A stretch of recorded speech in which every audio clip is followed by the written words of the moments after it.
时空旅人第9章第5密度的性爱。有时候，我总觉得自己对亲密关系有些异于常人的反应。比如，我喜欢简单纯粹的亲吻，但对舌吻总有些排斥。那感觉像是被外星人入侵。当然，我不敢明说。总不能一脸认真地对女生说，跟你接吻时，我感觉像被外星人入侵。这样讲，大概会被一巴掌拍飞吧。至少这点社交自觉我还是有的。朋友们总笑我不解风情，活该单身。但我也不是故意的。有些身体反应，有些灵魂抗拒，是超出我理解的本能，也许跟我曾经的一些梦境经验有关。我曾做过一个奇特的梦。梦里，我躺在一张类似手术台的床上，身体动弹不得，意识却非常清晰。四周围着一群外星人，他们的身体如同半透明的水母，拥有人形的四肢，脸上却没有五官，只有一颗发着光的透明脑袋。他们没有用语言，而是透过心灵感应对我说，不要害怕，我们这么做是为了帮助你。我心里忍不住吐槽，帮我？那也该是先知会一声吧。都把人保来了，还叫人不要害怕。但我无法反抗，只能任由他们在我身上来回触碰操作，像是在检查我体内的某种能量系统。那感觉既陌生又不舒服，甚至有些惊恐。他们大概读到了我的抗拒与不满，便让我沉沉睡去。等我再次醒来，已回到自己房间的床上。奇妙的是，自那之后，每当我在做那些前世死亡的梦，就再也没有那种喘不过气的窒息与无力感了。我想，也许那些水母外星人并无恶意，或许他们只是想协助我进化，将我转化成一个更强大的人类。随着梦境经验的累积，我逐渐意识到，梦里遇见的外星人、神奇或其他高维存在，都有一个共同特征，他们从不开口说话，全都透过心灵感应进行交流。在我的天琴人记忆中，这一切也都合理而熟悉。我们天琴星的族群生活在第5密度的高频意识层中，目前总人口大约为13亿灵魂单位，含星际分化意识体。天琴人不以地球时间来计算年龄，我们以灵魂振动成熟度来判断阶段。若硬要对应地球时间，平均可存在数千至数万地球年。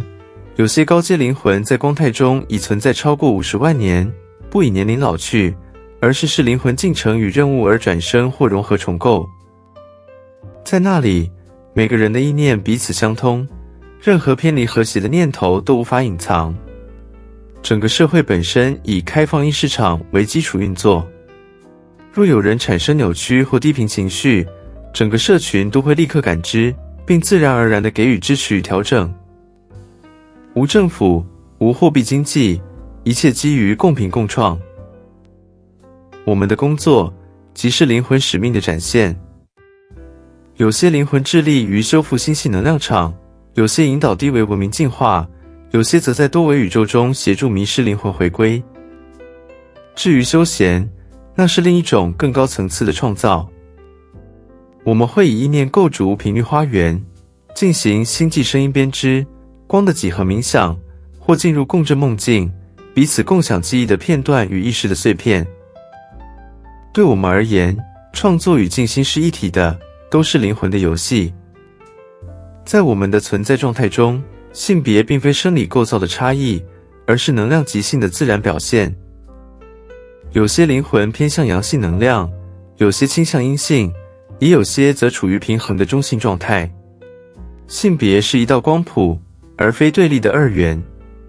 每个天琴人都有独一无二的光频本质，类似于个性，但我们不称之为个性，因为这个词带有分离感。我们称其为灵性振动模式，那是一种频率的表达与流动。每一道灵魂都有其独特的即兴表现，也可能在不同任务与阶段中展现不同的能量形态。我们没有婚姻制度。灵魂之间的结合是一种频率共鸣的融合，不需契约，不需制度。当两道光彼此吸引，频率协调，就会自然地交织在一起，形成一种能量的合一状态。我们没有肉体繁殖，而是透过灵魂共振创生来迎接新意识的诞生。当两道灵魂的频率高度一致，便能共同召唤出来自宇宙源头的光频个体。那并非源于遗传，而是一种爱与和谐频率的自然延伸与显化。而教育也不是透过学校制度或书本知识，而是透过频率的下载。新生的光体进入这个维度后，会被引导进入频率共鸣场，透过声波、几何与光，将宇宙的智慧直接整合进灵魂结构中。每位出光体都有一位协调者，帮助他找到自己的本质振动。我们的身体是光态密度体，做爱对我们而言是灵魂间的深层融合与能量交换。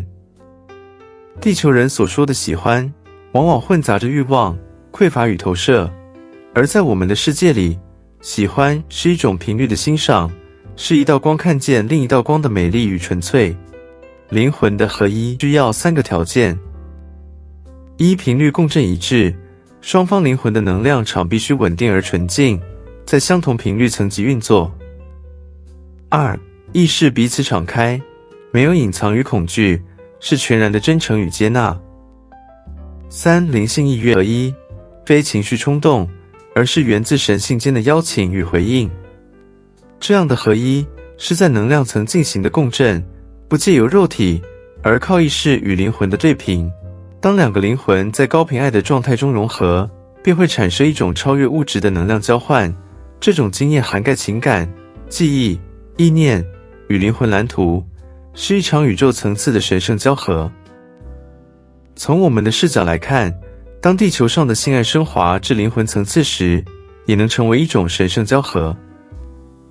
当两个人从欲望与控制中解脱，以灵魂相见，那就是所谓的光的交换仪式。相反的，若陷入混乱的男女关系与能量纠缠，地球人的性爱也可能产生不稳定的能场反馈。在能量不协调的状态下，与其贸然进入亲密关系，不如选择独处与自我照顾，将能量保留给内在的整合与进化，避免背负频率干扰。根据天琴人的灵魂记忆，我的任务是一位星际观察者，驻留在月球轨道的母舰中，观察地球意识场的变化与人类情感的流动，并将这些资讯转化为光频讯息，回传母星。同时，我也是一位潜意识导引者，透过梦境与地球人接触，传递灵性讯息，引导他们自我觉醒。这些梦境或许被视为虚构，但实际上是灵魂层次的真实会面。这些记忆来自我内在深处，来自那个天琴座的自己。如今，地球正进入一个生平的关键时刻。我真心希望，有一天，地球人也能达到心灵相通的状态。那时，国与国之间不再为利益开战，人与人之间也无需猜疑与防备。当彼此真诚相见，邪恶也就无所遁形。愿世界远离硝烟，让爱与和平长存。